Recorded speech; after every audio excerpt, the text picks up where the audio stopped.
Under the blazing southern sun, Naomi Rivera's heart pounded as she clasped her bouquet, the sweet fragrance of wild magnolias mingling with the charged anticipation of her wedding day.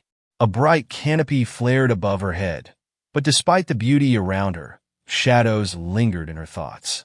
Naomi had waited years to marry Elijah, her college sweetheart. But as the big day approached, unexpected responses from longtime friends and neighbors in Silver Brook felt like knives disguised as regrets. At first, Naomi shrugged off the hesitancies as coincidental, laughing at Elijah's jokes and brushing away the creeping doubt. Yet, there were too many unanswered RSVPs, friends she had grown up with, people who claimed to be like family. The excuses came in odd flavors: a last-minute business trip, a forgotten family obligation, even the weather report. Naomi had seen it all before. The quiet exclusions, the too polite dismissals that, in truth, said more about who she was to them than any words ever could. This was more than a no-show. It was a rejection of her very self. Naomi kept her chin high, determined to focus on the celebration. Yet, with every RSVP that didn't arrive, the weight of rejection felt heavier. Elijah, her rock, sensed her disappointment as he straightened his tie, his brown eyes full of unspoken understanding. "Listen, Naomi," he said softly, touching her hand as they stood together in the dressing room.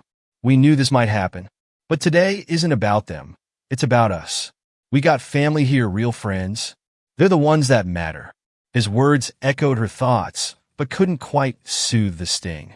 Despite his reassurances, Naomi couldn't ignore the faces missing from her wedding, people she had once trusted deeply. And the more she thought about it, the clearer it became. These absences were intentional. The ceremony began as planned.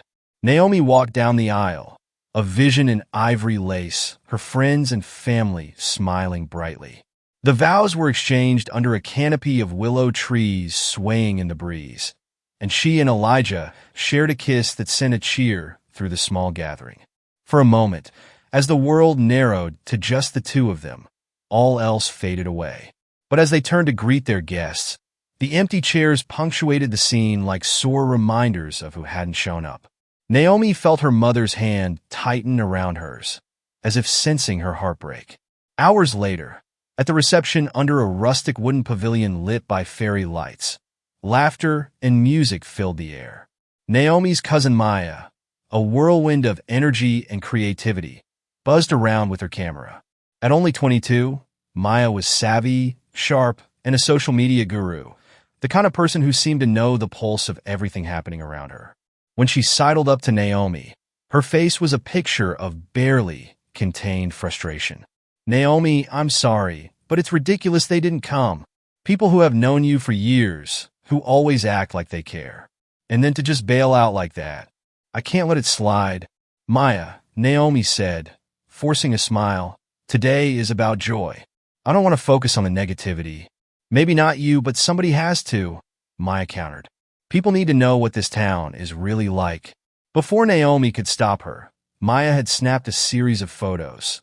The empty chairs, Naomi's bright but strained smile, the genuine joy of those who had come to celebrate. Within minutes, Maya posted them with a heartfelt caption. "Today we celebrated my cousin Naomi's wedding. She invited everyone she grew up with, everyone she trusted. But many chose not to come. They didn't come because of who Naomi is. This hurts more than anyone knows. We're here celebrating love, but their silence is louder than words." #Stand with Naomi. The post took off like a spark hitting dry leaves. By the time Naomi and Elijah returned to their quiet hotel suite that evening, Maya's post had started gaining attention. Likes, shares, and comments in the hundreds, then thousands. The next morning, local news channels were already covering the story, thrusting Naomi's wedding day into an unexpected spotlight. Some were outraged, flooding the comments with their own stories of exclusion and heartbreak. Others scoffed, refusing to believe there was any real issue. Naomi's phone buzzed with messages from people who had once been dear friends, some apologizing, others defending their actions. Each message reminded her that while she had found a new love in Elijah, she'd also lost something with the friends who had ghosted her. "Are you ready for this?" Elijah asked her gently, the light of dawn spilling over them. Naomi sighed, a bittersweet smile crossing her face. I don't think anyone could be ready for this. But if people are finally paying attention, maybe it's worth it. The days that followed were a whirlwind of news articles, hashtags, and emotional responses from every corner of the country. Naomi became a symbol for all who had experienced quiet, insidious prejudice, a form of discrimination that didn't scream, but whispered its disapproval in invisible barriers and exclusionary practices. Her story inspired others to share their own, leading to a surge in stories from people who had experienced subtle acts of prejudice that were just as damaging as overt hate. As the public outcry swelled, residents of Silver Brook were thrust into the uncomfortable spotlight.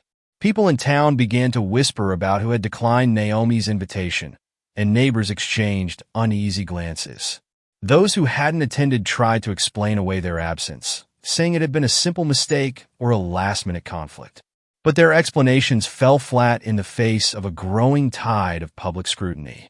The issue was now national news, forcing the town to grapple with long-hidden prejudices that had always lingered beneath its picturesque facade.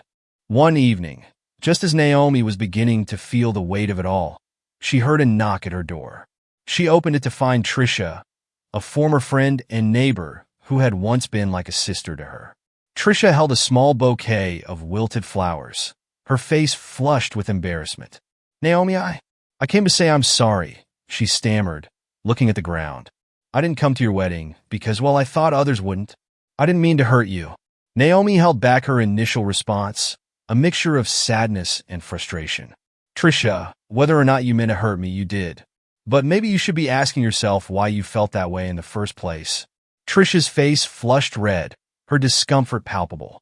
"I know. I can't take it back, but I want to do better. I promise." Naomi nodded, feeling a sense of closure wash over her.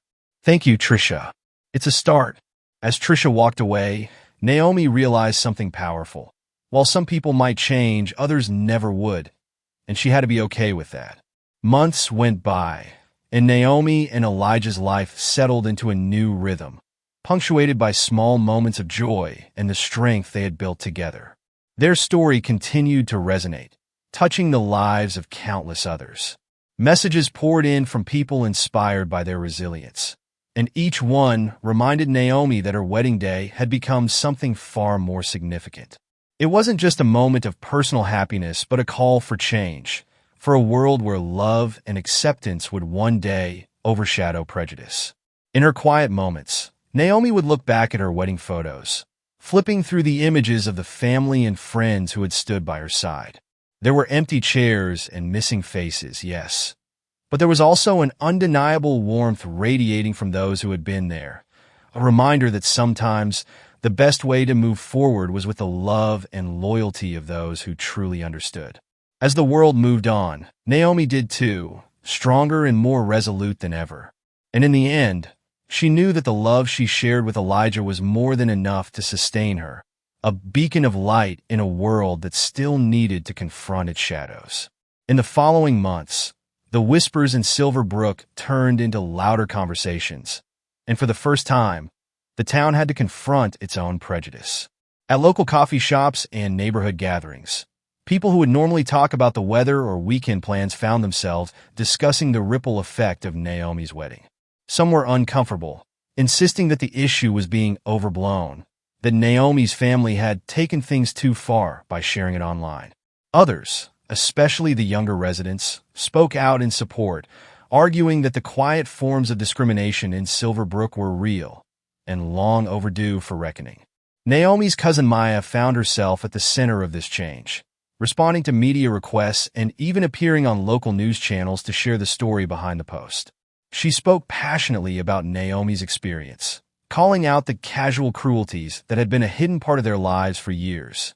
Her words resonated with viewers, and before long, Maya's post had inspired people across the country to share their own stories, exposing the often overlooked realities of subtle exclusion and how it permeates communities. As the hashtag #StandWithNaomi movement grew, it sparked online discussions, with people sharing similar stories from all walks of life. Some spoke about feeling excluded in school or the workplace, while others described long-standing friendships that had soured due to underlying prejudice. A national conversation emerged, demanding a shift in the way communities address issues of subtle bias. Silver Brook became a reluctant symbol of this discussion, with journalists arriving to capture the small town with a big lesson. The influx of attention made many residents uneasy, and several who had declined Naomi's invitation found themselves scrutinized by their neighbors. Trisha, who had once apologized to Naomi, found herself ostracized in her own way as the community's underlying division surfaced.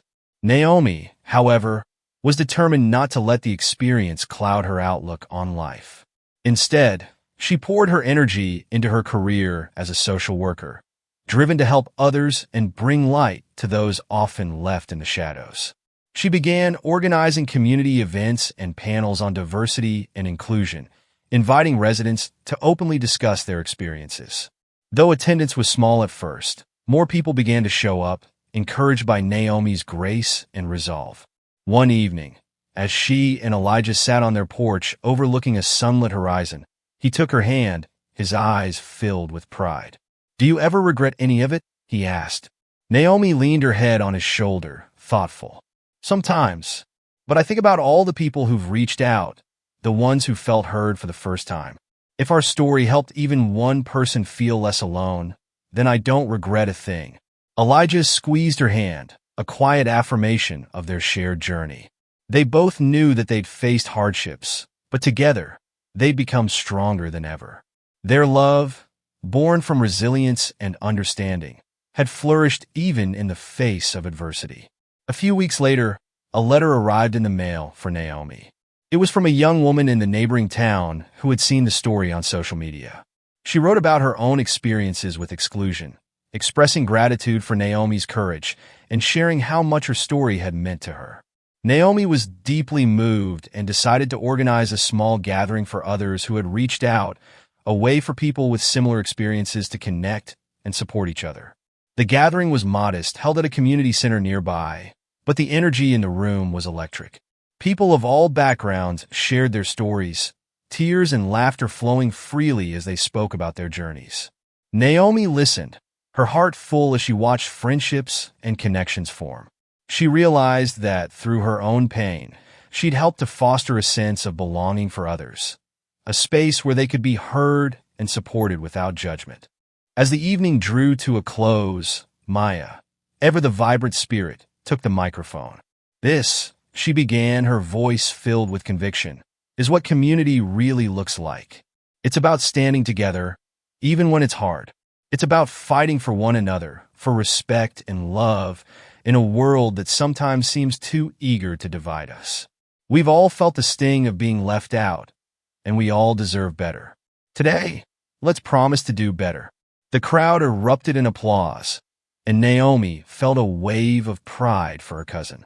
Maya's words echoed her own thoughts, and she marveled at how one seemingly painful day had sparked so much change, not just for her, but for others.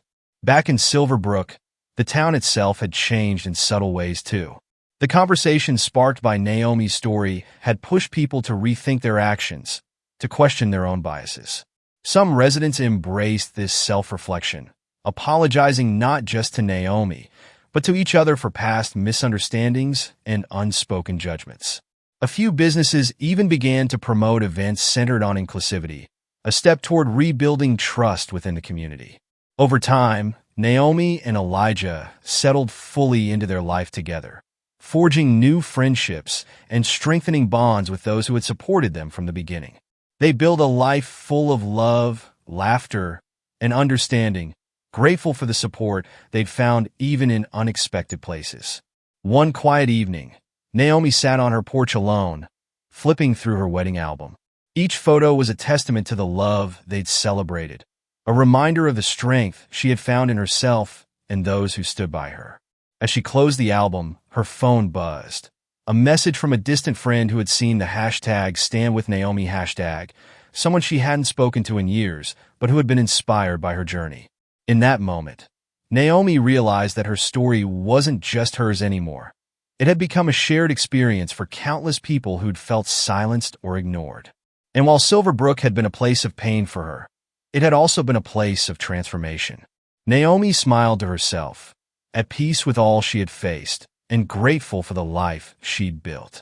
She knew that while the shadows of prejudice might still exist, her story, and those of others like her, would continue to shine a light, slowly illuminating the world one conversation, one story at a time.